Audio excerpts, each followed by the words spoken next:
بسم اللہ الرحمن الرحیم اللہم صلی علی محمد وعلی آلہ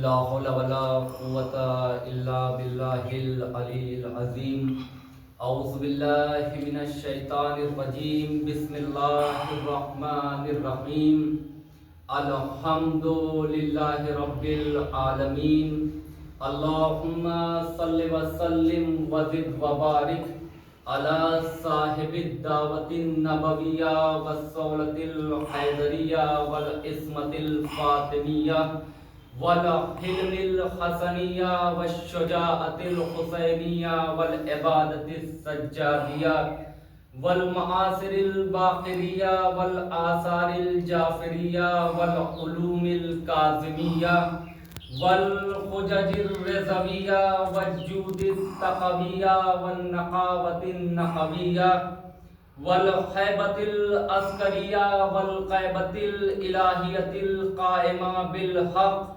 والداعی الی صدق المطلق کلمۃ اللہ امان اللہ وحجت اللہ القائم بامر اللہ المقسط لدین اللہ الغالب بامر اللہ والذاب عن حرم اللہ امام السر والعلن دافع الکرب والمحن صاحب الجود والمنن الامام بالحق ابی القاسم محمد اللہم صلی وآلہ الطیبین الطاہرین المعصومین المظلومین علی لعنۃ اللہ علی القوم الظالمین اما بعد فقد قال سبحانہ وتعالی فی القرآن المجید بسم اللہ الرحمن الرحیم حلوا وأساور من فضة وسقاهم ربهم شرابا طهورا صلوات پڑھیں اللہم صلی علی محمد وعلی محمد۔ عزیزان محترم، ماتمداران سید الشہداء امام حسین علیہ السلام، آج اس امام بارگاہ حسینی امام بارگاہ جو یہ پرانا غسل خانہ تھا عیش باغ میں عشرہ مجالس کی آج تیسری مجلس ہے۔ جو ناظرین ہمارے لائیو دیکھ رہے ہیں، نشر ہو رہی مجلس، ان سے ہماری گزارش ہے کہ آپ حضرات کثیر تعداد میں اس امام بارگاہ میں، حسینیہ امام بارگاہ میں تشریف لائیں۔ اس امام بارگاہ کی جو اس وقت موجودہ متولی ہیں، جو تقریباً 5 سے 7 سال سے اس امام بارگاہ کی دیکھ بھال کر رہے ہیں، ایڈوکیٹ سید سیف نقوی صاحب، تو وہ ہر موقع پر چاہے وہ رمضان مبارک ہو یا عشرہ مجالس محرم الحرام کے دن لگاتار یعنی عشرے کا سلسلہ اور امام کی ولادت اور وفات کے موقع پر یعنی کوئی نہ کوئی پروگرام ہوتا رہتا ہے، لیکن بس دقت اس بات کی ہے کہ عشرہ مجالس ہوتی ہے اور دیگر پروگرام ہوتے ہیں، لیکن مومنین کو اس جگہ کے بارے میں معلوم نہیں ہے، اس لیے کافی دن سے امام بارگاہ یہ غسل خانہ بند تھا۔ تو جہاں تک بھی مومنین تک ہماری آواز جا رہی ہے، ان سے گزارش ہے کہ آپ حضرات کثیر تعداد میں امام بارگاہ میں تشریف لائیں تاکہ یہ مجلس انشاءاللہ اور اچھی طریقے سے ہو سکے۔ بغیر کسی تمہید کے میں نے جس آیت کریمہ کو سرنام سخن قرار دیا ہے، یہ کلام پاک سورہ انسان سورہ دہر میں پروردگار عالم ارشاد فرما رہا ہے۔ کلام پاک کی بہت ہی مختصر سی آیت ہے اور یہ آیت کافی اسرار کو عیاں کر رہی ہے۔ ذکر اس میں جنت کا ہے کہ بظاہر دنیا میں جو ہم لباس پہنتے ہیں یہ کپڑے کا بنا ہوا ہوتا ہے، ٹیریکاٹ ہوتا ہے یا کاٹن ہوتا ہے یا مخمل کا بنا ہوا ہوتا ہے، لیکن پروردگار عالم اپنی بابرکت کتاب قرآن مجید میں کہہ رہا ہے کہ جب ہم دنیا سے رخصت ہونے کے بعد جب ہم جنت میں جائیں گے تو جو لباس ہمارے لیے مہیا کرایا جائے گا وہ چاندی کا ہوگا۔ بظاہر دنیا میں جب ہمیں پیاس کا غلبہ محسوس ہوتا ہے، پیاس کی شدت محسوس ہوتی ہے، تو ہم پانی پیتے ہیں، شربت پیتے ہیں یا تمام طریقے سے کولڈ ڈرنک وغیرہ کا استعمال کرتے ہیں۔ لیکن پروردگار عالم کہہ رہا ہے کہ جب ہم جنت میں جائیں گے اور جب ہمیں پیاس کا غلبہ محسوس ہوگا تو جو پانی ہمارے لیے مہیا کرایا جائے گا وہ شراب طہورہ ہوگا، وہ شراب طہورہ ہوگا۔ آیت میں جناب فضہ آیا ہے، چند جملے شہزادی بی بی فضہ کی شان میں اکثر اور بیشتر آپ نے علماء و خطبہ اور ذاکرین سے سنا ہوگا کہ بی بی جناب فضہ نے پوری زندگی قرآن مجید سے کلام کیا، بی بی نے پوری زندگی کلام پاک سے کلام کیا، لیکن آپ نے کسی خطیب سے یا کسی ذاکر سے یا کسی عالم دین سے آپ نے یہ نہیں سنا ہوگا کہ کسی عالم سے یہ آپ نے نہیں سنا ہوگا کہ ائمہ معصومین علیہ السلام نے یا رسول خدا نے پوری زندگی قرآن مجید سے کلام کیا ہو، یا علی مرتضیٰ نے پوری زندگی قرآن مجید سے کلام کیا ہو، یا شہزادی فاطمہ زہرا نے پوری زندگی قرآن مجید سے کلام کیا ہو، یا حسن مجتبیٰ نے پوری زندگی قرآن مجید سے کلام کیا ہو، یا سید الشہداء امام حسین نے پوری زندگی قرآن مجید سے کلام کیا ہو، الی آخر ہم 12 امام تک کے کسی کے بارے میں نہیں کہتے کہ ہمارے فلاں امام نے پوری زندگی قرآن مجید سے کلام کیا۔ ہم جناب فضہ کے بارے میں تو کہتے ہیں کہ بی بی نے پوری زندگی قرآن مجید سے کلام کیا، لیکن ہم اہل بیت کے بارے میں نہیں کہتے کہ اہل بیت نے پوری زندگی قرآن مجید سے کلام کیا۔ تو بات صرف اتنی سی ہے کہ قرآن کے بارے میں تو یہ نہیں کہا جائے گا نا کہ قرآن نے پوری زندگی قرآن سے کلام کیا۔ قرآن کیا ہے؟ اہل بیت کیا ہے؟ قرآن جو اس وقت امام بارگاہ میں رکھا ہوا ہے یہ قرآن صامت ہے، اور اہل بیت ہیں قرآن ناطق۔ تو قرآن کے بارے میں تو یہ نہیں کہا جائے گا نا کہ قرآن نے پوری زندگی قرآن سے کلام کیا۔ قرآن ہے کیا؟ قرآن ہے فضائل اہل بیت کا دیوان، قرآن ہے علی کی کتاب۔ ادھر اہل بیت عمل کرتے گئے، ادھر آیت نازل ہوتی گئے، ادھر علی میدان میں آئے، آیت نازل ہوئی، ادھر علی منبر رسول پہ آئے، آیت نازل ہوئی، ادھر علی ہجرت کی شب رسول کے بستر پر آئے، آیت نازل ہوئی، ادھر علی غدیر کے میدان میں آئے، آیت نازل ہوئی، ادھر علی مباہلے میں آئے، آیت نازل ہوئی، ادھر اہل بیت عمل کرتے گئے، ادھر آیت نازل ہوتی گئی۔ یعنی عمل اہل بیت کا نام ہے قرآن۔ اب قرآن 2 صورتوں سے خالی نہیں، یا تو انہوں نے پہلے عمل کر لیا ہو بعد میں آیت نازل ہوئی ہو، یا انہوں نے بعد میں عمل کیا ہو پہلے آیت نازل ہو گئی ہو۔ یہ صلوات پڑھے محمد۔ قرآن کیا ہے؟ کلام پاک کیا ہے؟ کلام پاک اہل بیت کی کتاب ہے۔